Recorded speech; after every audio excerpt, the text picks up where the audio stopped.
Well, hello again, everybody. Of course, you can't prove that there is a God. It's not like you can take a Bunsen burner and some chemicals and do an experiment, or if there were a blackboard here that we could write some formula on the board and the thing would be demonstrated. Faith is necessary to believe in God, and that's actually, the Bible says that that's actually the way that God wants it. He wants people to have a choice, to be able to look at the evidence and to make a decision on not only on his existence, but also on how they're going to how people will respond to him if they believe that he does exist, and how they will live their lives. So faith is necessary. So the next question then is, well, is it blind faith that is required? Is faith blind, arbitrary, ignorant, or just plain stupid?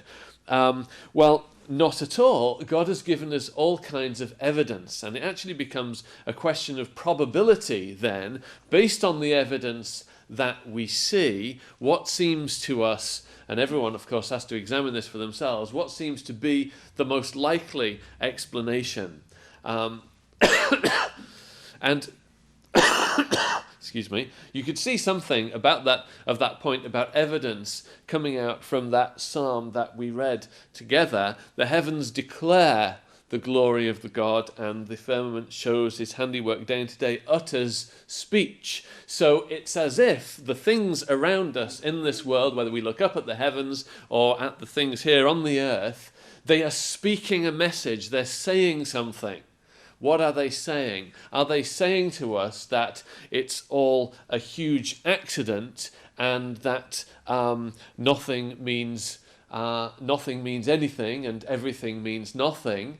Are they telling us a different message than that there is a purpose, that there is a design and a plan behind it all? So there is evidence then that points towards God. That is the claim of the Bible, and it's one that everyone has to evaluate for themselves. Let's just take one reference from Romans chapter 1, just very briefly, where the Apostle Paul makes this point. Verse 20. Well, let's start at verse 19. Because that which may be known of God is manifest in them, for God has showed it unto them. So God has communicated then, God has shown something, and he's done that in two ways. One of the ways he's done it is through the Bible, but the other way is actually through nature, and we'll come back to this at the end of the talk. For the invisible things of him, of God, the invisible things about God are clearly seen from the creation of the world. Even though we can't see him, the invisible things about him, the truth about him, is clearly seen if we stop and look at the evidence that he's given us. And those things are understood by the things that he has made, even his eternal power and Godhead, so that they are without excuse. So Paul's saying, actually, if you look at the evidence in the world around us, the evidence of God's eternal power and Godhead, the fact that he is God, is actually very much apparent. So much so that Paul says there's actually no excuse for not believing it. Well, let's then turn to the question, which is the more likely explanation of the facts at hand? Which provides the better, simpler, cleaner and more predictive account of the various things that we can see about us, the various things that have come to exist in the world? Is it more likely that everything is random and the result of blind chance, that there are no absolute standards? Is the attempt to explain the world purely by material causes a satisfying one? Or is it more likely that the God of the Bible exists and has an end in mind? That's the question. So there are lots of arguments for the existence of God, and we're going to focus on two this afternoon. And these arguments have been given sort of unfortunate names in a way, because they sound kind of off-putting. So we're going to talk about the cosmological argument and the teleological argument, which sort of puts you to sleep just just thinking about those words, isn't it? Sort of glazing over of eyes. But the essential point behind those arguments is quite a simple one, which we'll get to in a second. But there are lots of other arguments that we're not going to explore in any detail. We might just briefly refer to them. But, for example, the moral argument that the standards of right and wrong, that sense that people have, and other attributes such as artistic perception and so forth, that it's more likely that they could be explained by there being an absolute standard, by those faculties having been created, than them being purely social constructs. We might think about the laws of nature, and we might think about where did laws come from, and we might wonder whether it's more likely that laws happen by chance or whether laws are created and put into place by lawmakers. What reason do we have for believing that the laws of nature will hold tomorrow? And we're confident that they will, aren't we? And what's the basis of that confidence? We might think about the uniqueness of human beings. We might think about the presence of information. If you look on the hard disk of my computer, you'd find all kinds of information that would tell you various things about me and my family. But the reason why, if you ask yourself, why is there this information on this hard drive? The answer is because Mark or other people in his family put it there. That's why there's information. There's information in our bodies, isn't there? In our DNA, for example. Where does information come from? Does it just spontaneously generate itself, or is that information put there in the beginning by God? Does randomness generate sensible information? And then we might think about purpose and need. There is in human beings this sense of purpose, and often a sense of there must be more to life than this. Why should we feel that way? Could it be that it's because God has actually created us to feel a need for him? And again, there are Bible passages that seem to suggest that is the case. There are various human longings, aren't there? We long for food. We long to reproduce. These urges that we have, and they can all be met and satisfied by things that exist in the world. But there is also this longing for something more, this longing for transcendence. And of course, if you have an entirely materialist, natural account of the world, then you don't have anything that can fit that longing, that need. Whereas if you believe in God, it's perfectly logical why human beings should feel that way, that God has made us with a God-shaped hole, as it were, a need for him. And then, of course, there are arguments about the Bible. Where does the Bible come from, and what makes it so unique? That would be another line of argument for believing in God. So there's a whole host of arguments, but we're just going to focus on two. So first of all, the cosmological argument, and that unfortunate word comes from the word cosmos, which is the Greek word for world, and it says that there is a world here, and there's all kinds of interesting things in it, and where did that come from? And of course there is an account of biological evolution that is accepted by many people and is almost taken as standard now. In fact, we would argue that that case is very much only a theory, and it's been mistaken as being something that's proved. And in fact, there is a lot of evidence for the special creation of the Bible. But even if you were to accept that account of biological evolution, that only pushes the question one stage further back. So if you believe that we came from apes and then we go back and back and back to the primeval soup, then where did the soup come from, and where did the things come from that banged? In the Big Bang, what banged? Where did space and time come from? Where did everything come from? There is a universe to put things in, and even if we think we can explain the things, which is of itself a big question, where did you can regress back and back? What caused that? What caused that? What caused that? But ultimately, you get to a point. You just keep pushing the question back. Why is there a universe at all? Why is there a world? So evolution doesn't begin to explain why there should be matter in the first place, or a universe to put any of it in, a universe in which things might even evolve. So you never get to the original step. You just keep pushing the question back, the sufficient reason for the universe.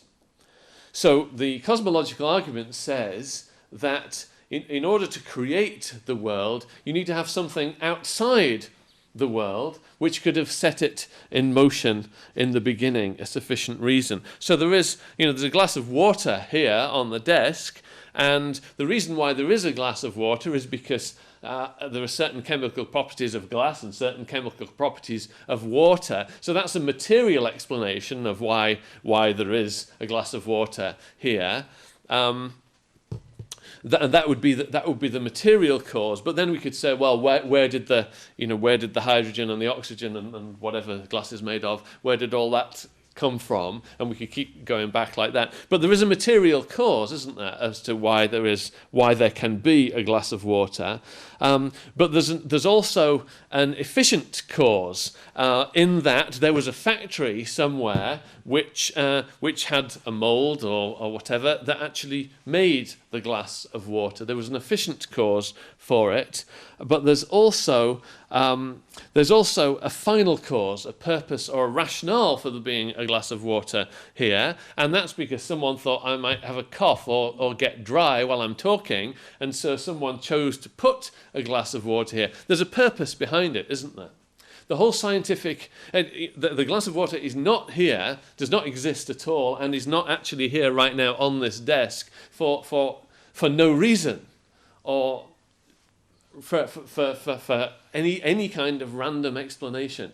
There is a cause for it. Every effect has a cause. The universe is the most and all the things in it is the most amazing cause. The most amazing effect that there could be, isn't it? What cause would have produced that effect? And the answer that believers give is that you can't explain that effect by anything within the universe itself. You need something outside of space and time, outside the universe, to bring it into being. Julie Andrews, that was a lot of words, wasn't it? But Julie Andrews put it very simply when she said, nothing comes from nothing. Nothing ever could. You know the phrase, don't you? From The Sound of Music. But it's absolutely right. It's logical and it's simple, isn't it? The whole scientific enterprise is based on the assumption that effects have causes. And that's what we need in order to explain the universe. We need a cause outside itself in order to explain it. Things do not simply pop into and out of existence. Science is about seeking causal explanations, and it's about saying that there must be something outside the system, something supernatural beyond nature, in order to bring nature into being. And then we can ask, what sort of thing might that be? And then when we start to explore that might get us nearer to believing in the kind of God that the Bible describes to us. Now, there are various counter-arguments to this. So this essential idea that an effect, the universe, must have a cause outside of itself, and that cause is probably God. There are various counter-arguments to that. So some people, in the past, people used to argue, well, if the universe were an eternal thing, then it wouldn't need a cause because it would just always exist. But now I think there's hardly any scientists who believe that to be the case. That's not now considered to be a credible scientific view of an eternal eternal universe. The scientists seem to have satisfied themselves that the universe did have a beginning, and so then you need to have an explanation as to how it could have begun. Of course, you could say, well, could the cause not be... The cause doesn't have to be a personal God, does it, of the type described in the Bible? Couldn't it just be a force of some kind? Well, if you think about that, if you think of this force just existing, if the force made it inevitable that the universe should pop into existence, then the universe would have popped into existence, or banged, infinitely long ago. And if that were the case, then it would have run out of energy infinitely long ago, and we wouldn't be here to have this conversation. So that explanation isn't as satisfying as it initially appears.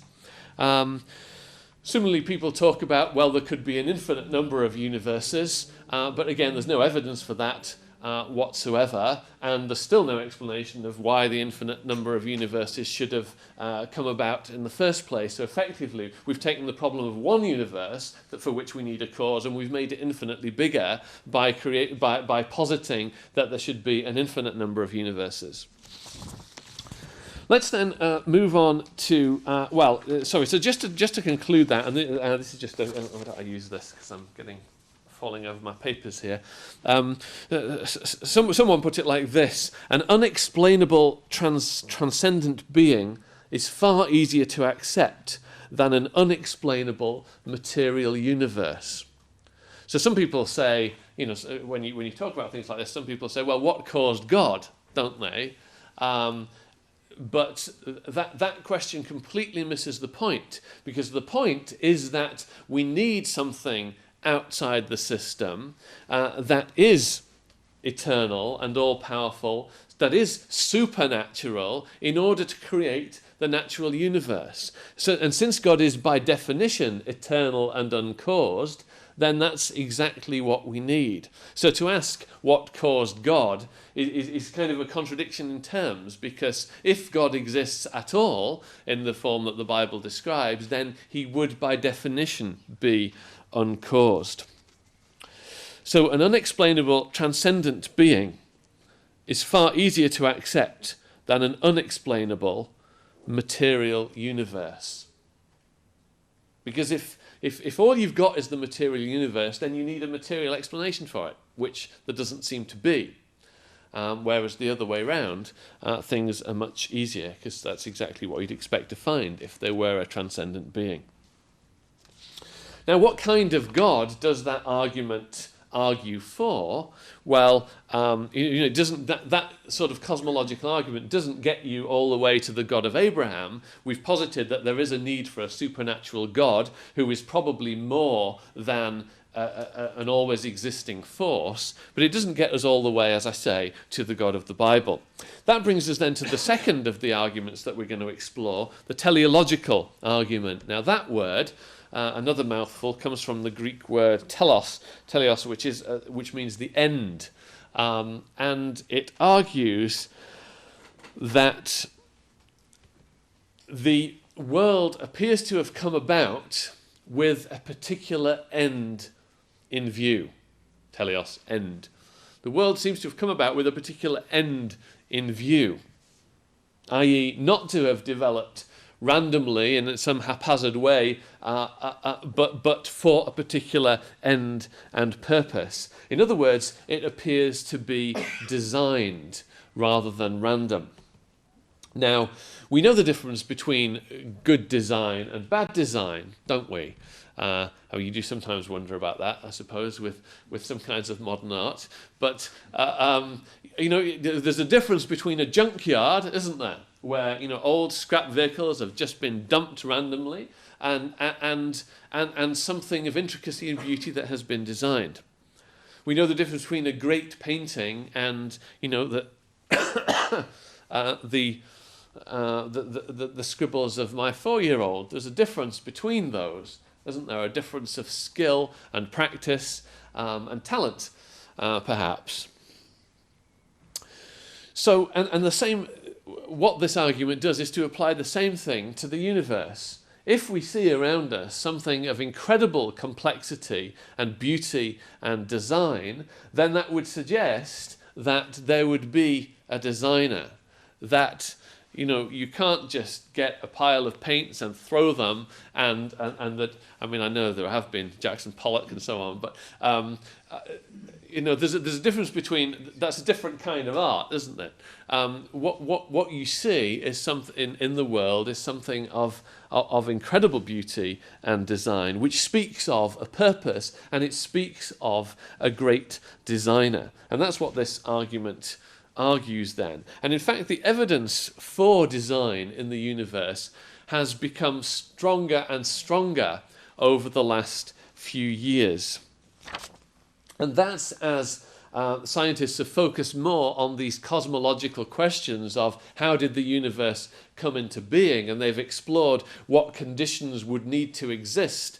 For example, in the Big Bang, if we accept that or if we take that as a model for the beginning, what sort of conditions would have to exist in order for the galaxies and the planets to form, and in order for life to be possible? And they've spoken about the Goldilocks universe, whereby things appear to be so accurately fine-tuned so that life should be possible, life of the kind that we experience. And the probability of those various constants that scientific constants that define the universe being exactly the way they are so that life can exist seems to be infinitesimally small. Now, I'm not a scientist. I'm just someone who's obviously read to some extent about these questions and tried to think about them. So I want to quote to you rather than on some of these issues. So here's one, and these are quotes from leading physicists and cosmologists. When you look from the perspective of a scientist at the universe, it looks as if it knew we were coming. There are 15 constants: the gravitational constant, various constants about the strong and weak nuclear force, etc., that have precise values. If any one of those constants was off by even 1 part in a million, or in some cases by 1 part in a million, the universe could not actually come to the point where we see it. Matter would not have been able to coalesce. There would have been no galaxy, stars, planets, or people. And yet here we are, despite the tremendous improbability of it. And again, there's the argument that, coming now into how things have developed in the universe, there's the argument that in order for things to develop, even if you accepted the accounts of evolution and so on, there simply isn't enough time for all those probabilities to work out and for life to exist in its current form. Similarly, these are a couple of quotes now from Stephen Hawking. The odds against a universe like ours emerging out of something like the Big Bang are enormous. I think there are clearly religious implications. Or again, it would be very difficult to explain why the universe would have begun in just this way, except as an act of a God who intended to create beings like us. Fascinating quote, that, isn't it? And focusing then, those quotes focusing on how many things have to be just so in order for the universe to exist at all. And perhaps just to give one more quote along those lines, just to take one of those constants as an illustration. An alteration in, say, the strength of the gravitational force by a mere 1 part in 10 to the 40 would be sufficient to throw out this numerical coincidence. In such a world, all stars would then be either blue giants or red dwarfs. Stars like the Sun would not exist, nor, one might argue, would any form of life that depends on solar-type stars for its sustenance. And that 10 to the 40 is... that's 1 followed by 40 zeros, or in other words, 1 in 10,000 billion billion billion billion. And that's just one constant. And this is the point about the probability. It's not the probability of one of these things being just so. It's the probability of one of those things times by the equally unlikely probability of another thing times another thing times another thing. And the thing is just becoming more and more and more improbable with every new constant that is discussed. And that, again, is just to bring this kind of universe into being before we start exploring how the individual things on our planet, for example, might have come to be. So another word for this is the anthropic principle, that the universe seems to have been designed precisely so that beings like us might exist, which can seem to be a very anthropocentric or even sort of egotistical, a self-centered thing to say, can't it? But then when you think that there are more connections in the human brain than there are stars in the galaxies, as far as we're aware, then actually human beings are quite special, which is exactly what the Bible says. The Bible says that we are. We were the last thing that God created, and God had a very special purpose for us. And this evidence of science seems to back up this very point. Again, I just want to come back to this idea. So there is design then, but couldn't the design just be the result of an impersonal force? Well, I think with an impersonal force bringing about the world, would we expect to find beauty and intricacy in the world from such a force? Probably not. Would an impersonal force explain personhood, human personhood? Or is it more likely that a being that itself had personhood, a supernatural being with personhood, would bring about a world in which personhood exists, in which there are persons? Would an impersonal force be a sufficient explanation for the origin of life and reproduction? Only a personal, atemporal cause can create a universe, it would seem, where space and time begin and where you find the sorts of things that we find in the world around us. So it comes then down to a question of probability. There's always another explanation. It might be theoretically possible. We might think that all these extremely unlikely probabilities did all just happen at once. But one philosopher and theologian called Alvin Plantinga came up with an analogy for this. Imagine we're in the Wild West and we're all playing cards, and I'm the dealer, and I deal out 20 successive hands in which, to all of us, obviously there wouldn't be enough cards for all of us, but let's just imagine there were. And I dealt myself 4 aces 20 times in a row in 20 successive deals. Now, well, you'd all draw your guns and get ready to shoot me, wouldn't you, for being a cheat, because it's just impossible that would happen. And well, suppose I then put my finger up and say, actually, though, there's actually an infinite number of universes where card games just like this are being played, and we just happen to be in the one of the infinite universes where I deal 20 successive hands of aces. Are you going to be impressed by that? No, you're still going to shoot me, aren't you? Because we know that in this universe it doesn't happen.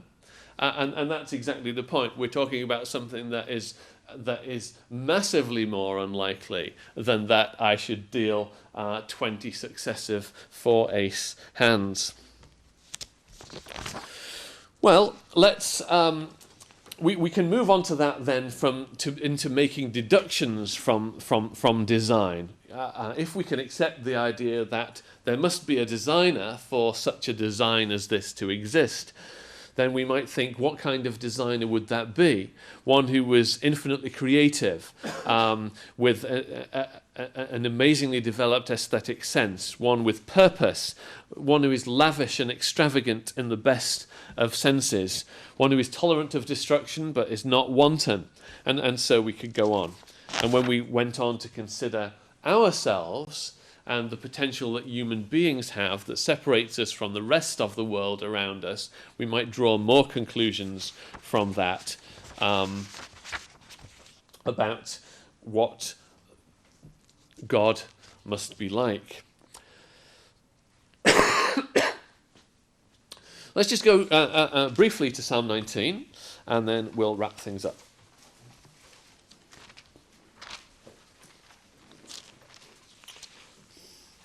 So what we've done is to think of some aspects of the things in the world, on earth in particular, and of the universe which contains them, and said what kind of conclusions would we or expectations might we have about how such a world could have come about, and who or what, and we've suggested that it's more likely that it would be a who would have brought this into being, that we need this external supernatural cause with personhood to put information and laws into the world.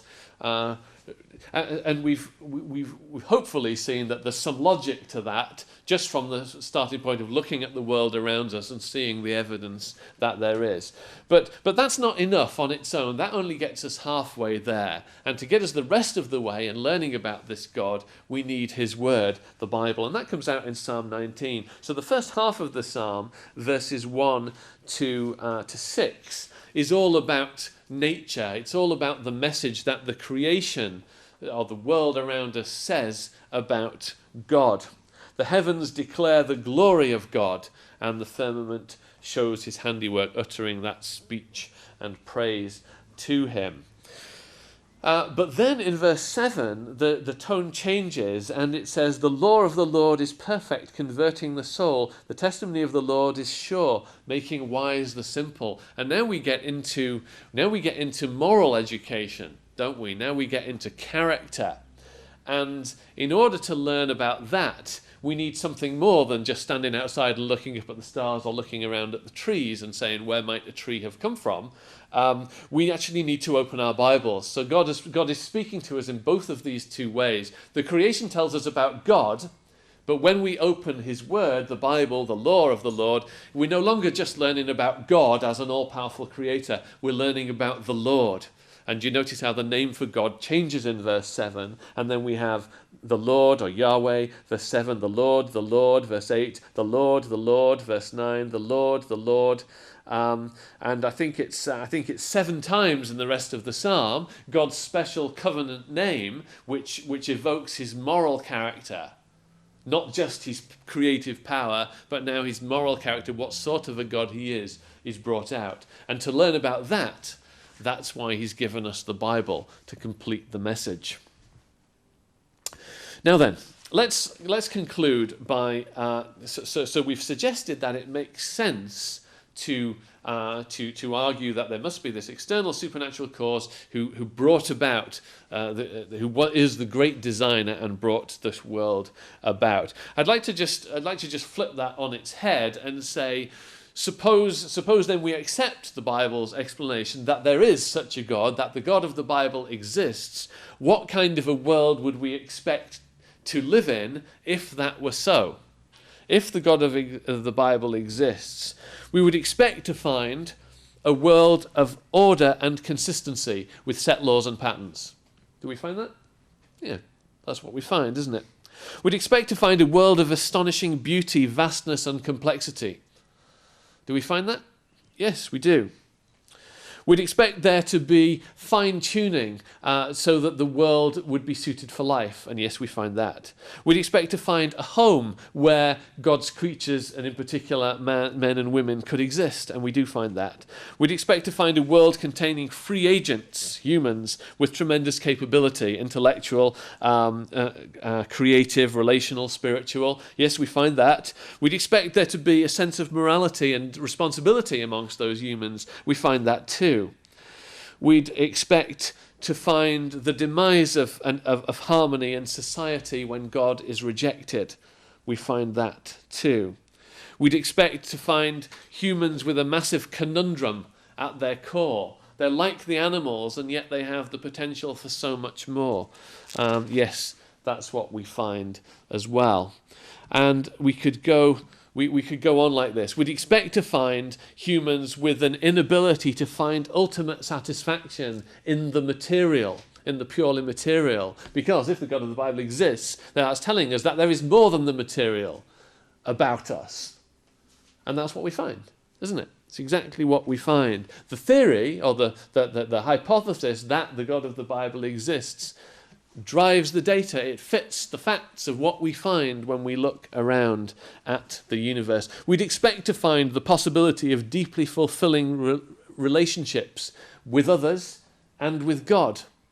And we do find that, don't we? And God has blessed us with that possibility. We'd expect there to be a sense that there is a plan, a future, a purpose, and a meaning.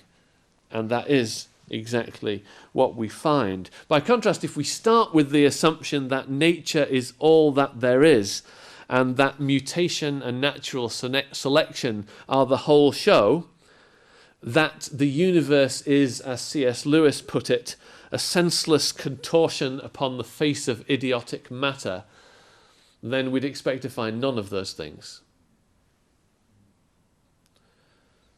No order, no beauty, no scale, no purpose, no morality, no music, no art, no religion, no society, no humans, no creatures, no life, no planets, no universe, nothing.